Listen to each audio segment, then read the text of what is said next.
بسم اللہ الرحمن الرحیم۔ السلام علیکم پیارے دوستو، اسلام کی دنیا میں خوش آمدید۔ سچے دوست کی کہانی۔ کسی شخص کا ایک ہی بیٹا تھا جو روز رات کو دیر سے آتا تھا، اور جب بھی اس سے باپ پوچھتا کہ بیٹا کہاں تھے تو جھوٹ بولتا اور کہتا ابا جان دوستوں کے ساتھ تھا۔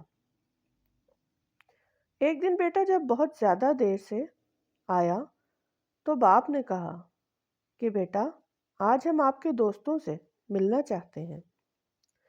بیٹے نے فوراً کہا ابا جان اس وقت ابھی تو رات کے 2 بجے ہیں، ایسا کرتے ہیں کل چلتے ہیں۔ بیٹے نے باپ کو ٹالنے کی بہت کوشش کی، لیکن باپ باضد تھا کہ نہیں ابھی اور اسی وقت چلتے ہیں۔ آپ کے دوستوں کا پتہ تو چلے۔ بالآخر دونوں باپ بیٹے رات کے 2 بجے اس کے دوست کے گھر پہنچے۔ دروازہ کھٹکھٹایا تو کافی دیر تک کوئی جواب نہ آیا۔ بالآخر آواز آئی کہ کون ہے دروازے پر۔ پوچھنے والا اس کے دوست کا باپ تھا۔ آنے کی وجہ دریافت کی تو لڑکے نے کہا اپنے دوست سے ملنے آیا ہوں۔ اس کے والد نے کہا اس وقت مگر وہ تو اس وقت سو رہا ہے۔ بزرگ نے جواب دیا چچا آپ اس کو جگائیے، مجھے اس سے ضروری کام ہے۔ مگر بہت دیر گزرنے کے بعد بھی یہی جواب آیا کہ صبح کو آ جانا، ابھی اسے سونے دو۔ اب تو عزت کا معاملہ تھا۔ لڑکے نے ایمرجنسی اور اہم کام کا حوالہ دیا، مگر آنا تو دور کی بات اس نے جھانکنا بھی گوارا نہ کیا۔ باپ نے بیٹے سے کہا کہ چلو اب میرے ایک دوست کے پاس چلتے ہیں جو فلاں گاؤں میں رہتا ہے، جس کا نام خیر الدین ہے۔ دونوں باپ بیٹے گاؤں کی طرف روانہ ہو گئے۔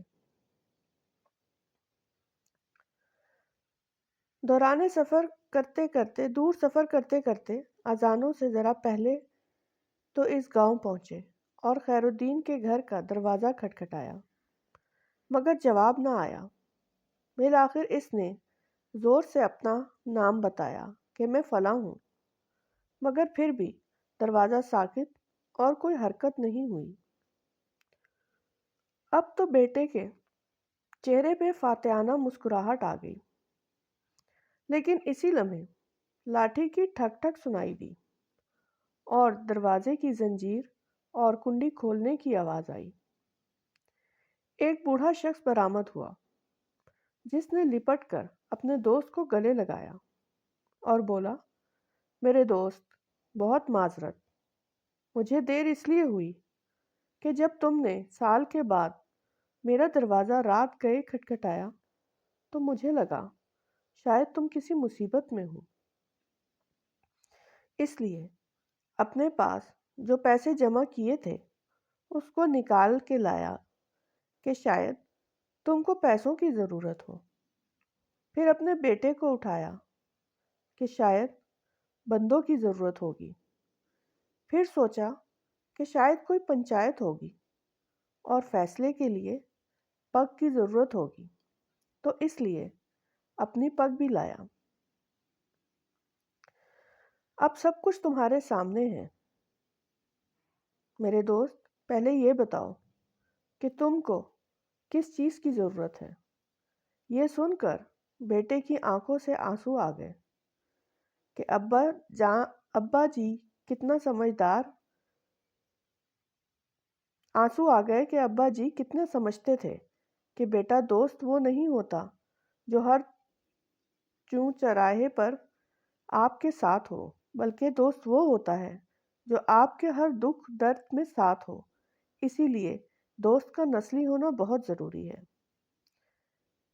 اسلامی واقعات اور معلومات کے لیے چینل اسلام کی دنیا کو سبسکرائب کریں، ویڈیو کو لائک اور شیئر کریں، کمنٹ میں اپنی قیمتی رائے سے ضرور آگاہ کریں۔